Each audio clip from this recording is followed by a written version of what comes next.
Mr. Sharif, since you run so much, I think I'm also quite the runner. 3, 2, 1, let's go! Come on! Come on! Come on, come on, come on.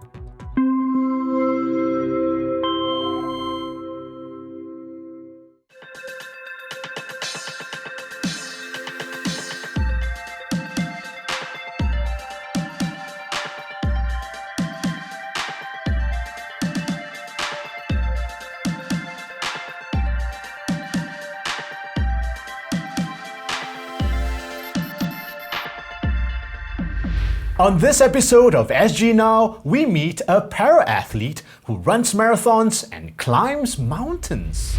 Visit a shop selling cold drinks and even cooler sneakers. Learn why City Joe Guan thinks Toa Payoh is one of the best places to live in Singapore. And join City Joe Chris for a haircut from an ex-offender. Hi guys, and welcome to another episode of SG Now. Let's start the show off with a little bit of history, shall we? Okay. In Egypt in 2017, a female mummy dating from 950 to 710 BCE was discovered to have a very unusual feature. A big toe made of wood. What happened to a real toe? Who knows? Now, this toe is believed to be the oldest example of a practical prosthetic device ever discovered. That's right. Prosthetic devices have come a long way in the 3,000 years since then. Our first story today is very special. It features a professional athlete with a prosthetic leg who runs marathons all over the world. Hi everyone, my name is Muhammad Sharif Abdullah. I'm a professional athlete and I love all kinds of sports. And one more thing, I ran 42.195 kilometers with a prosthetic leg. Okay, I was born 10 November 1968. I born without a left foot. So when you were younger, before you got the prosthetic leg, can you tell us how you moved about? Oh, okay. Sharing with you, it's quite a big challenge because I have to crawl around. Yeah. Then from one place to another. Then at times I have to hoop around, like, hooping around from one place to another. Correct. That's the only way I can move around. So Mr. Sharif has done so many marathons and he even went to Everest. And me with my two legs, I've not even joined a single one. So Mr. Sharif, do you want to tell us a little bit about your training regimen? What I did, my training was totally extreme. That means I trained 7 days a week, day and night. So Mr. Sharif, since you run so much, I think I'm also quite the runner. So what do you say we challenge ourselves to a race? Oh, that is nice. All right, are you ready? Are you up for it? Yes, are you ready? Yes, I am. Come on, Okay, 3, 2, 1, let's go! Come on! Come on, come on, come on, come on, come on, come on, come on, you can do it, come on, come on, a bit more, a bit more, a bit more, a bit more, a bit more.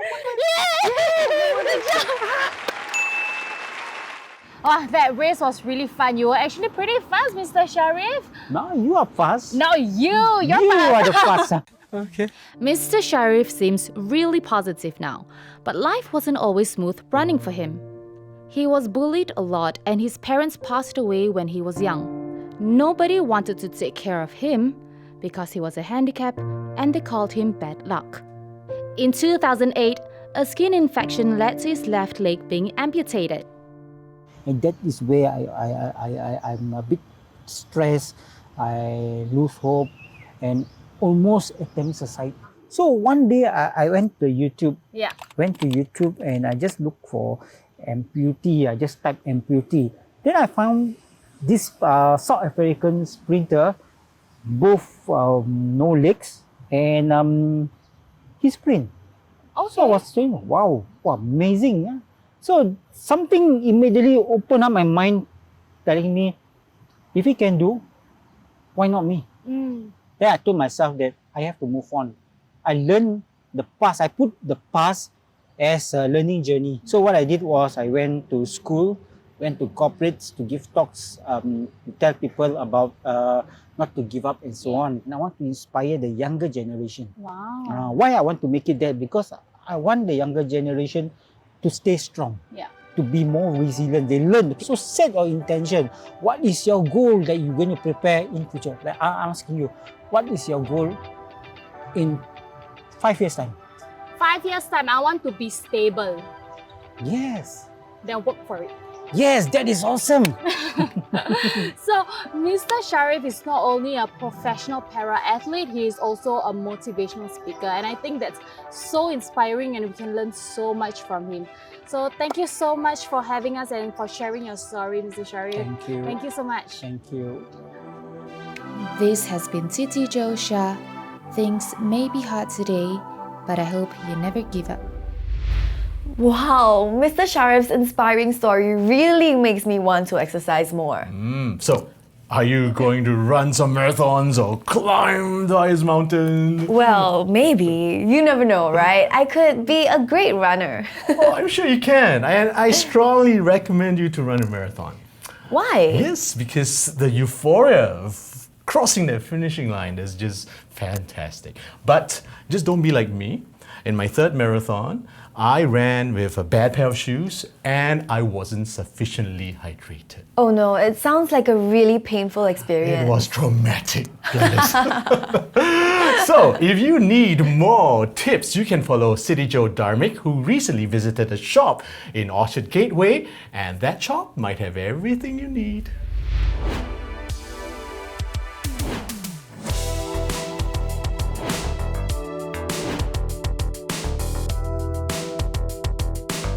Hey guys, today we're at Orchard Gateway and I found this cool 3-in-1 store and I think I'm going to get myself something and you're coming along with me. Let's go. This is East 8. You might be thinking, why are you at a bubble tea store? But hear me out. East 8 aims to create a common space for all sneakerheads and streetwear fans to enjoy their favorite sneakers and apparel in a one-stop shop with drinks for them to chill. Time to try out some of their drinks. Okay, first try. Let's go. It is a lot more rich, especially with the Biscoff flavor. If you love Biscoff, you will love this drink. It will not disappoint. And now we're going to try out the signature tea. Let's go. I actually like that a lot. The tea is a lot more stronger. There's this slight bitterness that comes from the fruit and their peel. This would be something I'll definitely recommend if it's a sunny day and you're looking for something refreshing. I had some fun checking out their streetwear.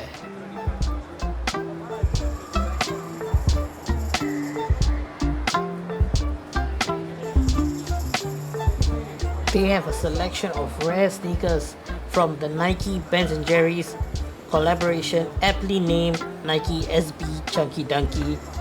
And for all you Adidas and Kanye fans out there, they also carry Yeezys.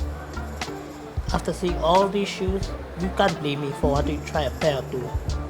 But the question is, where do I start?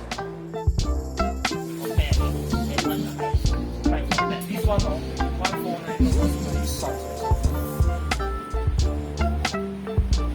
I have to thank that friendly on-hand staff that helped me lace the shoes.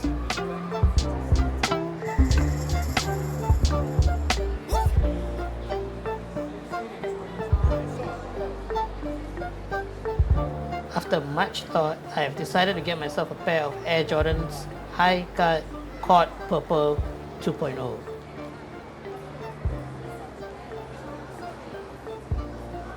That was a fun trip. I hope you enjoyed it as much as I did. But I'm going home with a prize of my own.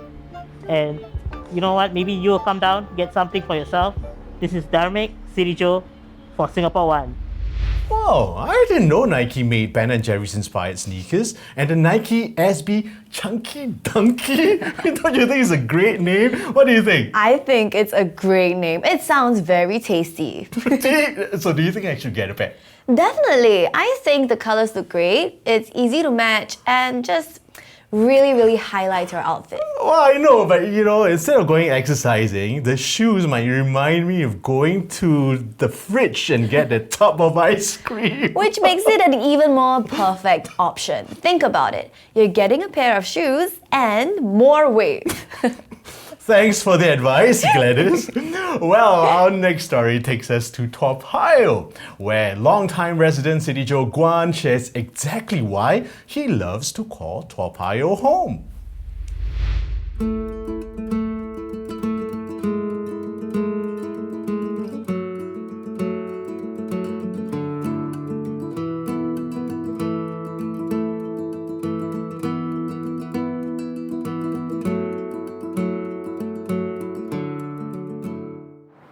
I've been living in Toa Payoh for 50 years. Kind of hard to believe, right? Especially when I look only 35. But yes, I've been here 5 decades, a place I call home. Now, when you mention Toa Payoh, most people will think of HDB Hub, the iconic Dragon Playground, or the famous Toa Payoh Rojak. But believe you me, Toa Payoh is more than just that. It's rich in history, and there might be some other interesting things that you do not know about. I'm City Joe Guan. Join me as I bring you around Toa Payoh and to share with you 5 facts you may or may not know about Toa Payoh, my home. Toa Payoh is the first self-sufficient town to be built by HDB in the late 60s, but that's not its only first. The first MRT station to be built in Singapore was the Toa Payoh station in 1985. And 2 years later, on November 7, 1987, it was one of the 5 stations to open its doors to the first passengers. Toa Payoh also has Singapore's first air-conditioned bus interchange integrated with an MRT station and a shopping mall.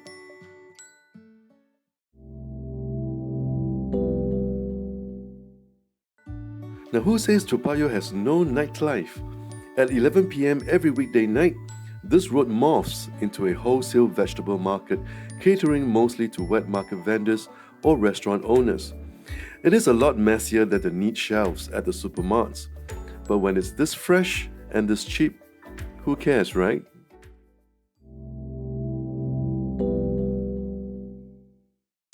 In 1973, Toa Payoh was the first town in Singapore to host the first international sports event, the Southeast Asian Peninsula Games, now known as the SEA Games. In the Siap Games Village, the town library was used as the secretariat building, while the stadium, sports hall, and swimming complex were all competition venues. 4 HDB point blocks served as accommodation for athletes. Each flat housed 6 athletes, and after the games, all the units were sold to the public fully furnished. Located in the heart of Toa Payoh Central, the village gave these athletes and officials an opportunity to have a taste of the Singaporean way of life. Moving on, here's an eye-catching block of flats with a unique Y-shaped design. I'm now at Block 53, a very iconic landmark for many residents here in Toa Payoh as well as Singaporeans. Iconic not only because of the unique design of this block of flats, but more because in 1972, the residents of this block received a very special guest. On 18 February 1972, the Queen of England visited this exact block, and the visit was to let her have an insight of the life of Singaporeans. In 2006, Queen Elizabeth visited Toa Payoh again for the second time.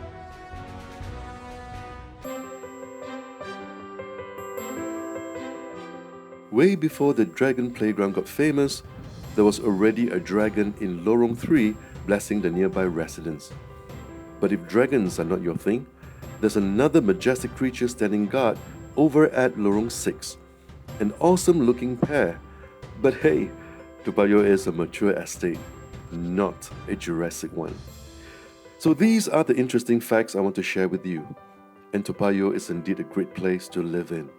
It's got something old, something new, it's got history, and even the latest bubble tea flavor. And like Kit Chan says, this is where I know is home. I never realized Toa Payoh had so many dinosaurs. You're calling our dear Guan a dinosaur? You are such a meanie. He's not that old. No, that's not what I meant. I meant the dinosaurs and dragons and the statues at the playground. I know. I was just kidding. Sorry, Guan. Moving on.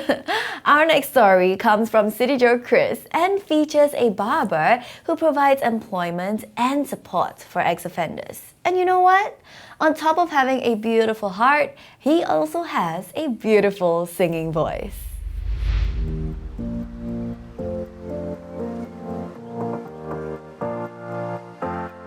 Hey Singapore, it is increasingly difficult for ex-offenders to find employment, especially after their release from prison.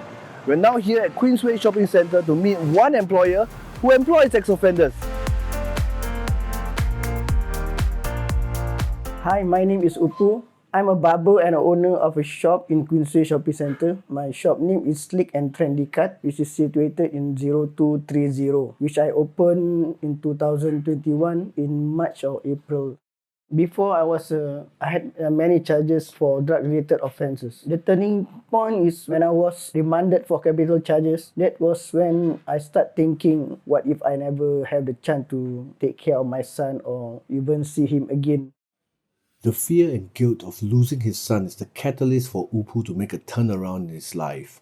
Having succeeded in doing so, he now extends a helping hand to ex-offenders by employing them so as to give them an opportunity to reintegrate into society in their rehabilitation journey. I think I should do something good for the community or ex-offenders like me, and maybe I could give example to those employers who are not offender, right? They should follow my steps by giving those offenders second chances. I hope near future I could expand my business and get some more of the ex-offender to work with me, and at the same time I support them and maybe I can advise them too. I got to speak to one of Upu's employees and learned from him the importance of being employed after his release from prison.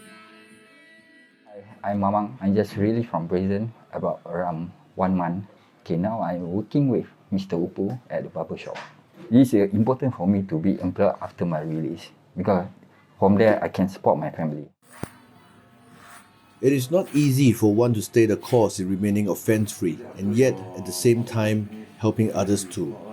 There are many challenges to overcome, especially those that come in the form of old friends. The toughest time I faced was when friends, especially friends who know me so much and who are very close to me, they came to know that I have a shop. So they came here in an intoxicated state. So I think it's giving me a bad impression to especially my neighbors and public. To me, I think I have to do something because this affects my business. I did what I supposed to do. I just tell myself I have to be firm and I have to make them understand because I'm doing a business here. So I just tell them in a nice way, but in a firm. If they are still in this state, I won't entertain them or maybe answer their call. Unless they are in normal state, they are sober, then I will be friends with them. It is true, and at times necessary, that we have to stay away from friends who are of negative influence in our lives, just so that we can stay the course and not re-offend. To ex-offenders, just remember that this is not the end of the day. This is not the end of time. We still have chance to change. We still have a chance to show people that we can do it in every positive way. So I think ex-offender must not lose hope. Be strong, be yourself, and prove to others that we can make it like those who are up there. Never give up.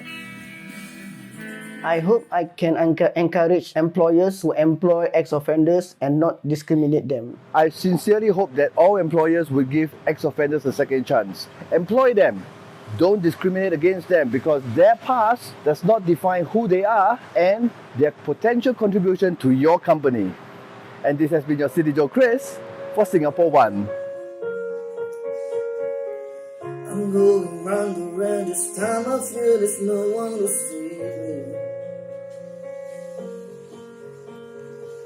This all or nothing really got a way of driving me crazy. I need somebody to hear, somebody to know, somebody to have, somebody to hold. It's easy to say, but it's never the same. I guess I kinda like the way you numb all the pain. Now the day bleeds into nightfall, and you're not here to get me through it all. I let my guard down, and then you pull the rug. I was getting kinda used to being someone you love. Thank you, Chris. If I'm around the area and in need of a haircut, I will definitely drop by and support Sleek and Trendy Cut. Well, I think you should definitely drop by because I think you need a haircut. I do actually. The sides really? are getting long, touching my ears. Well, I was actually kidding, but looking at it right now, yeah, you really do need to drop by. Well, that's about it for today's show. Thank you so much for joining. Please remember to like, comment, share, and subscribe. Thanks for joining us and see you next time on SG Now. Bye! Bye!